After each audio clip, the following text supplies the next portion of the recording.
తాకట్లో ఉన్న మీ బంగారాన్ని విడిపించి ఆ రోజు ఆన్లైన్ రేటుకి కొంటాం. Sharma gold company. నమస్కారం, వెల్కమ్ టు సుమన్ టీవీ. నేను గీతాంజలి. ప్రస్తుతం మనతో పాటు శ్రీ శ్రీ శ్రీ ఆనంద శివకామేశ్వరి సన్నిధానం పీఠాధిపతులు శ్రీ శ్రీ శివకామేశ్వరి ఆనందమయ్య అమ్మ మనతో పాటు ఉన్నారు. వారితో మాట్లాడదాం. అమ్మ నమస్కారం. శ్రీమాత్రే నమః. మా నాగుల చవితి మరి ఈ కార్తీక మాసంలో వచ్చేటువంటి మొదటి పండుగ అని చెప్పాలి. మనకి ఇంకా మొదటి సోమవారం రాకముందే నాగుల చవితి వస్తుంది. మరి ఏ విధంగా జరుపుకోవాలి? పుట్టలో పాలు పోస్తారు చాలా మంది, అలాగే ఇంట్లోనే చేసుకుంటారు. అలాగే ఆహార నియమాలు కొన్ని పాటిస్తారమ్మా, తెలిసే ఉంటుంది దాదాపుగా. అంటే కొన్ని ప్రాంతాల్లో ఒక్కొక్కలా చేస్తూ ఉంటారు, ఇంకా కొన్ని విశేషంగా చేస్తూ ఉంటారు కార్యక్రమాలన్నీ కూడా. అసలు నాగుల చవితి ఎలా జరుపుకోవాలి? అంటే శాస్త్రంలో ఇలానే ఉందా? ఖచ్చితంగా పుట్టలో పాలు పోయాలా? సంతాన ప్రాప్తి కోసం ఇవాళ ఏమైనా విశేషంగా పూజలు చేయొచ్చా? అసలు ఏంటి వివరించండి. యాదేవి సర్వభూతేషు శక్తి రూపేణ సంస్థిత. నమస్తశ్యే నమస్తశ్యే నమస్తశ్యే నమో నమః. నాగుల చవితి పుట్టలో పాలు పోయాలా? పోయాలి. అంటే నేను చెప్పాను కదమ్మా మీకు ఒకసారి, కల్పోక్త ప్రకారము అంటే మన ఋషులు మునులు వాళ్ళని దర్శించి ఒక స్టాంప్, ఒక రాజముద్ర వేసి మనకు వదిలేసినవి ఇవన్నీ. ఆ రాజముద్ర ఉల్లంఘిస్తే మనకే నష్టం. కరెక్టే. అందుకని కానీ పాలు ఎలా పోయాలనేది తెలుసుకోవాలమ్మా. చాలామంది ఏం చేస్తారంటే ఒక ప్యాకెట్ కొనేసి దాన్ని అక్కడే చింపేసి ఆ పుట్టలో మొత్తం 6 లీటర్ పాలు పోసేస్తారు. అలా పోయకూడదు తల్లి. ఇప్పుడు నిజంగానే ఆ పుట్టలో సర్పాలు ఉన్నాయి, ఇంతమంది పోసే పాలకు అది బురదైపోయి ఎక్కడ తిరుగుతుందమ్మా? ఇన్ని పాలు శాస్త్రానికి అంతే, శాస్త్రానికి పోయాలి. పాలు తాగుతాయంటే మీరు మనసు పెట్టి పోయండి, తాగుతాయో లేదో తర్వాత. అందుకని ముందు వితండవాదన తర్కం మానేసి ఏం చేస్తే మనకి, మన ఇంటికి, మన పిల్లలకి శ్రేయస్కరమో ఆలోచించండి. ఎందుకంటే ఇదేది ఈ నాగుల చవితి కానీ, నాగుల పంచమి కానీ, నాగుల ఆరాధన కానీ ఏదో ఇప్పుడిప్పుడు వచ్చినవి కాదు కదా తల్లి. కొన్ని వేల సంవత్సరాల క్రితం నుంచి మన మునులు ఋషులు మనకు అందించిన వాటిలో ఇదొకటి. భాండాగారంలో ఇదొక నాణ్యం, బంగారు నాణ్యం అనుకోండి. అలాగే సర్పదోష నివారణ కోసం ఖచ్చితంగా అందరూ చేయవలసిన పూజ ఏదైనా ఉందంటే నాగుల చవితి, నాగుల పంచమి. అంటే కొన్ని సాంప్రదాయాల్లో కొన్ని ఊర్లలో నాగుల పంచమి చేస్తూ ఉంటారు శ్రావణ మాసంలో. కార్తీక మాసం కొంతమంది చేస్తూ ఉంటారు నాగుల చవితి. ఈ నాగుల చవితి ఆడవాళ్లే చేయాలా? దీని ముఖ్యంగా ఈ నాగుల చవితి ప్రత్యేకంగా మగవారు, ఆడవారు, పిల్లలు అందరూ చేసుకోవచ్చు, ఎటువంటి సందేహము లేదు. ఈసారి శనివారం నాడు నాగుల చవితి, దాంట్లో ఎట్లాంటి కన్ఫ్యూజన్ అవసరం లేదు మీకు. 25వ తారీఖు స్థిరవారము నాడు నాగుల చవితి. ఇది గుర్తుపెట్టుకోండి. ఆ రోజు చక్కగా ఇంటిల్లిపాతి వెళ్ళి పుట్ట దగ్గర చక్కగా కూర్చుని 5 నిమిషాలు, పుట్ట మీకు లేదు అక్కడ ప్రతి గుళ్ళల్లో జంట నాగులు ఉంటాయిగా, వాటిని కడిగి పాలు పోసి మళ్ళీ కడిగి వాటికి పసుపు కుంకుమ రాసి గంధం రాసి నువ్వుల నూనెతో కానీ ఆవు నేతితో కానీ దీపారాధన చేసి, మీరు తెచ్చిన పాలల్లో కొన్ని పాలు ఉంచుకుని నివేదన చేసి, అలాగే చిమ్మిలి అంటే మా ప్రాంతాల్లో చిమ్మిలి అంటారు, దేని నువ్వులు బెల్లం తొక్కుతారు. అవునమ్మా. ఆ రోజమ్మ చాలా మంది మిక్సీల్లో వేసేస్తున్నారు. అసలు ఆ రోజు చాకుతో కరిగినవి ఏవి కూడా తినకూడదు. కొంచెం ఇంత చేసినా కూడా అమ్మ దంచుకోవాలి, రోట్లో వేసి దంచినదే తినాలి. మిక్సీ వేసి ఇట్లా ఆ చాకుతో పగిలినవి కూరలు కానీ ఆ రోజు కోసినవి కూడా తినకూడదు. నాగుల చవితి నాడు ప్రత్యేకంగా ఉపవాసాలు చాలా మంది చేస్తారు. అక్కడ పుట్ట దగ్గర కూడా 16 ఉపచారాలు చేయాలి. మీకు సమయం లేకపోతే 5 ఉపచారాలు, పుష్పము, గంధము, ధూపం, దీపం, నివేదన, ఈ 5 ఉపచారాలు అయినా చేయాలి. లేదా షోడశ ఉపచారాలు 5 నిమిషాల్లో అయిపోయేది నేను చెప్తాను. 5 నిమిషాలు కూడా పట్టదు. ఓం నాగరాజాయ నమః ధ్యాయామి, ఓం నాగరాజాయ నమః ఆవాహయామి, ఓం నాగరాజాయ నమః నవరత్నక సింహాసనార్థే అక్షతాన్ సమర్పయామి, ఓం నాగరాజాయ నమః పాద్యం సమర్పయామి, ఓం నాగరాజాయ నమః హస్తయో అర్ఘ్యం సమర్పయామి, ఓం నాగరాజాయ నమః ముఖే శుద్ధాచమనీయం సమర్పయామి, ఓం నాగరాజాయ నమః స్నానాన్ స్నపయామి. ఈ స్నానం అన్నప్పుడు చక్కగా పాల్పోయండి, నీటితో కడగండి, పాలతో అభిషేకం చేయండి, మళ్ళీ నీటితో కడగండి, మళ్ళీ వస్త్రాలు, ఇలా 16 ఉపచారాలు చేసుకోండి. 5 నిమిషాలు సమయం పడుతుంది. అలాగే చాలా విశేషంగా ఇంకొక స్తోత్రం చదువుకోవాలి, అదే నవనాగ స్తోత్రము. వీటికి అన్నిటికన్నా ముఖ్యమైనది రాగానే పుట్టలో పాలు పోయకుండా చక్కగా ఆచమనం చేయాలి, సంకల్పం చెప్పుకోవాలి. చెప్పాలమ్మా. ఇక్కడ ఏంటంటే హడావిడి చేసేస్తారు, పుట్టలు ఉన్నవే చాలా తక్కువ, ఉన్న చోట ఏం చేస్తారంటే ఇక చూసుకోండి తోసేసుకుంటారు, తోసేసుకుని ఎవరిది కాదు అవును. ఎవరిది కాదు. అందుకని చక్కగా క్యూ పద్ధతి పాటించండి. ఇంకా నేను చెప్పేది ఏంటి అంటే అక్కడ క్రాకర్స్ లాంటివి కాల్చకండి. మామూలుగా నిప్పు అన్నా శబ్దం అన్నా జంతువులకి భయం కదా, అందుకని అక్కడ కాల్చకండి. చాలా మంది దేవాలయాల్లో కూడా గుడ్లు తీసుకెళ్తున్నారమ్మా, తీసుకెళ్ళకండి. పాలు పోయమని చెప్పారు కానీ గుడ్లు ఏమని ఎక్కడ చెప్పారండి? ఇదంతా విచిత్రం. దీన్ని అంటారు విధ్వంసం అంటారు, పూజ అనరు. అంటే మీ సెంటిమెంట్ మీది అంటే మీరు ఇంట్లో చేసుకోండి. అలాంటప్పుడు చక్కగా నాగపడగ ఏర్పాటు చేసుకుని మీ ఇష్టమైన పోసుకోండి. దేవాలయాలకు కూడా మీరు నిషిద్ధం కదమ్మా. అవును.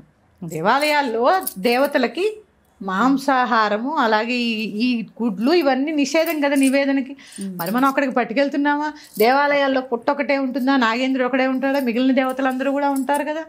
మరి అవన్నీ మనం ఎందుకంటే కొంత శుచి శుద్ధి పాటించాలి కదమ్మా దేవాలయాల్లో అయినా. కనీసం ఇవన్నీ కూడా పాటించండి అమ్మా. సాధ్యమైనంత వరకు సాత్వికమైన ఆరాధన. అసలు కార్తీక మాసంలో పొద్దునే ఎందుకు స్నానం చేస్తాము? సత్వ రజస్తమో గుణాలు, సాత్వికమైన గుణాన్ని అలవాటు చేసుకోవడానికి స్నానాలు. అందుకే ఈ మాసం అంతా సాత్వికంగా ఉండండి. నిషిద్ధమైన ఆహారం కదా, మనం తినంగానే పుట్టలోకి వస్తామా? అల్లము, వెల్లుల్లిపాయి, గుడ్లు, మాంసాహార భక్షణ, మద్యపానం ఇవన్నీ నిషేధం. ఇంకా తెలుసా, బ్రహ్మచర్యం పాటిస్తే ఉత్తమోత్తమం నెలంతా పాటించాలి కూడా. ఇలాంటి వాటిల్లో మరి ఆ గుడ్లు ఎందుకు తెస్తారు, అక్కడ ఎందుకు పోస్తారు? ఇది విధ్వంసం సృష్టించడమే కదా. ఇక పాలు పోయడం కూడా అయ్యో ఇలా పోసేస్తారు చెంబులతో. కొన్ని పాలు పుట్ట ఉంటే పోసుకోండి, లేదా నాగులకి పోయండి చక్కగా పక్కన. పుట్టల్లో పోసేయకండి, ఊరికే తడిపేస్తే అవి ఎక్కడ తిరుగుతాయి పాపం. అవి మళ్ళీ ఆరాలి, చలికాలు ఇదంతా ఉంటుంది. వాటిని ఇబ్బంది పెట్టే పని మనం ఎప్పుడూ చేయకూడదు. ఇవి మళ్ళీ ఏమో ఒక సర్పదోషం ఉందా అండి, కోపం వచ్చిందా అంటే మరి తడిపేసి తిరగలేకపోతే తిట్టుకోదా మరి సర్పం?